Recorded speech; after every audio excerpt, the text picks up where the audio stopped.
할렐루야. 오늘도 주 안에서 기대되는 날입니다. 한편 벌써 금요일이죠. 그리고 곧 주일입니다. 이번 주일에는 우리 빗소금 안에 많은 일들이 기다리고 있죠.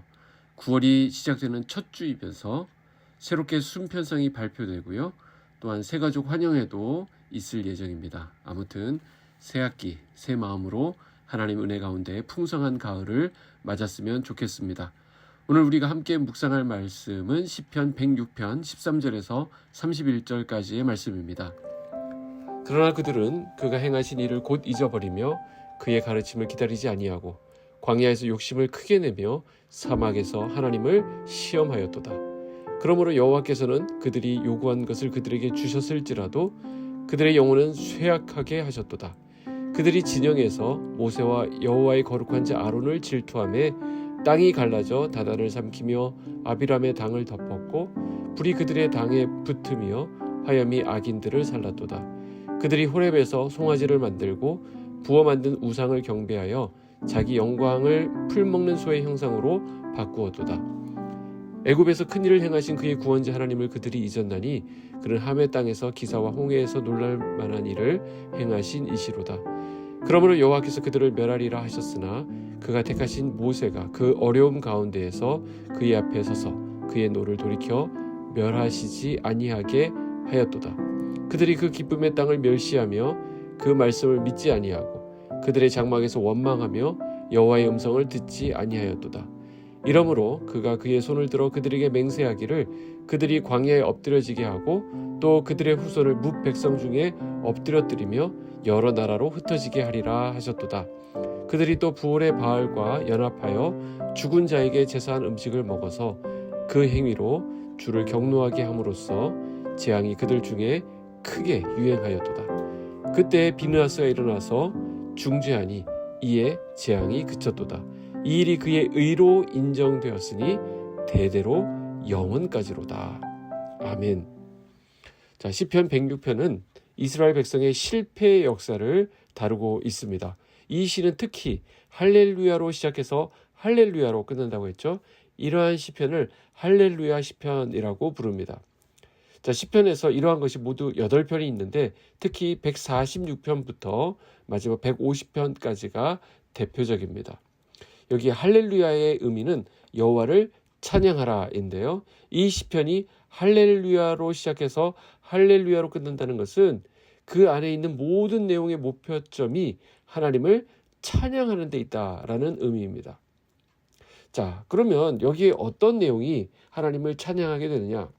우리가 성경을 통으로 읽어가다 보면 아주 뚜렷하게 느껴지는 두 가지의 큰 흐름이 있습니다. 두 가지 물줄기라고 할 수 있는데 하나는 인간들의 끊임없는 하나님을 향한 불순종과 반역의 물줄기입니다. 또 다른 물줄기가 있습니다. 그것은 그와 반면에 하나님의 끊임없는 긍휼히 여기심과 역사하심의 물줄기가 있다라는 것이죠. 자, 시편 106편은 출애굽에서 가나안 땅까지의 인간의 불순종과 범죄함에도 불구하고 하나님의 긍휼히 여기심, 역사하심을 아주 잘 정리하여 노래하고 있습니다. 특히 오늘 본문은 출애굽에서부터 시작해서 가나안 땅에 들어가기까지 그 중에서도 광야에서 있었던 일을 돌아보면서 하나님의 은혜를 노래합니다. 13절에서 15절은 마라의 물 사건과 메추라기 사건을 돌아봅니다. 13절에서 15절입니다. 그러나 그들은 그가 행하신 일을 곧 잊어버리며 그의 가르침을 기다리지 아니하고 광야에서 욕심을 크게 내며 사막에서 하나님을 시험하였도다. 그러므로 여호와께서는 그들이 요구한 것을 그들에게 주셨을지라도 그들의 영혼은 쇠약하게 하셨도다.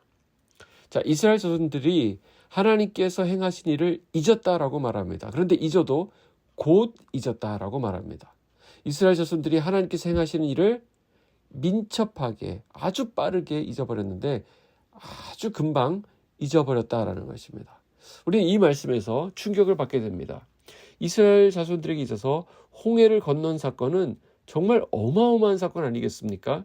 이것은 절대 잊을 수가 없는 또 잊혀져서도 안 되는 사건입니다. 그런데 그들이 불평을 처음으로 터뜨렸던 때가 언제인지 아십니까? 홍해를 건넌 후 얼마 지나지 않았을 때라는 것입니다. 그들은 광야길로 3일을 걸어갔는데 바로 마라라고 하는 곳에 와서 물을 마셨는데 그 물이 썼다라는 것이죠. 마실 수가 없었습니다. 그때 이스라엘 자손들은 하나님을 향해 원망했습니다. 불과 3일 만에 말이죠. 그러니까 하나님이 보시니 너희들이 잊어도 너무 금방 잊었다는 것이죠. 그때 어떤 일이 일어났습니까? 하나님께서 모세를 통해서 한 나무의 가지를 그 물에 던지게 하셨습니다.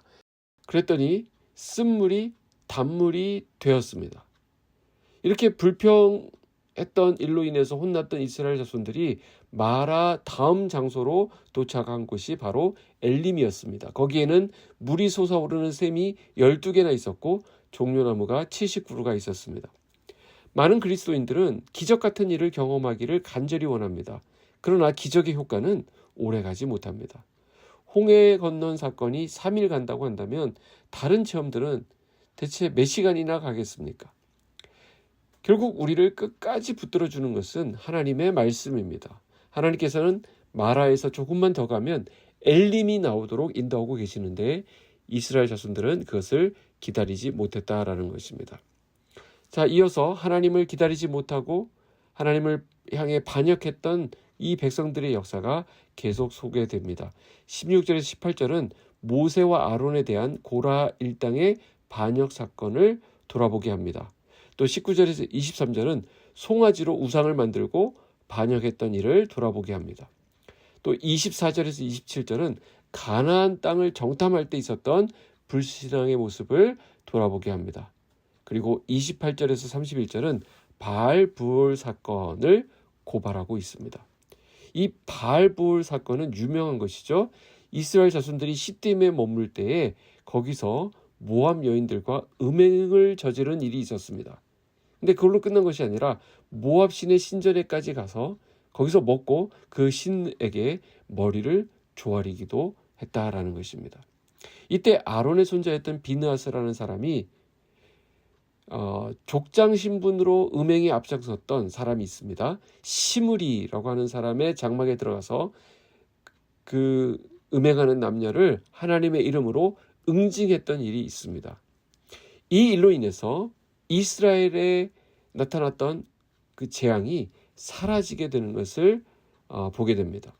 하나님은 이러한 비느하스의 행동을 칭찬하셨고요. 그래서 30절에 보십시오. 30절 31절입니다. 그때 비느하스가 일어서서 중재하니 이에 재앙이 그쳤도다. 이 일이 그의 의로 인정되었으니 대대로 영원까지로다. 자, 비느하스가 일어서서 중재했다라고 기록합니다.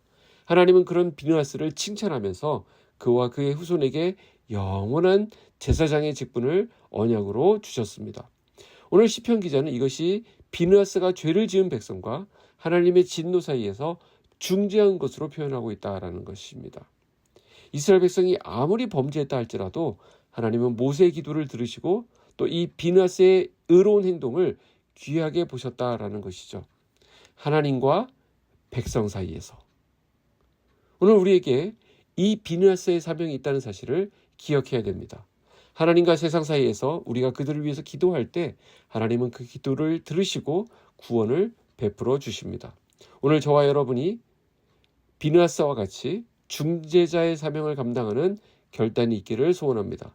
모세가 그랬죠. 모세는 출애굽 기간 내내 패역을 일삼는 원망하는 이스라엘을 하나님 앞으로 인도했던 중재자였습니다. 모세는 이로 인해서 백성들의 원망을 온몸으로 받아내야 했습니다. 실제로도 모세를 향한 질타가 끊이지 않았더랬습니다. 하지만 그 수많은 어려움에도 불구하고 그 일을 감당해야 했던 이유는 분명했습니다. 백성을 향한 하나님의 진노를 돌이키기 위함입니다. 오늘 저와 여러분의 기도가 있음으로 인해 이 나라가 안심이 되고 우리 가정이 안심할 수 있었으면 좋겠습니다. 세상의 불의와 맞서지만 또 한편 그들을 위해 중보할 수 있는 이 기도의 사명을 놓치지 않는 우리 모두가 되기를 주님의 이름으로 축복합니다. 기도하겠습니다. 하나님 아버지 감사합니다. 이 아침 하나님의 인자와 자비를 묵상할 수 있도록 우리에게 그 기쁨을 주시니 감사합니다. 이스라엘이 광야 생활에서 보여준 불순종, 불평, 원망의 모습을 봅니다. 그럼에도 불구하고 긍휼과 자비, 은총으로 공급하시는 하나님의 은혜 또한 보게 됩니다.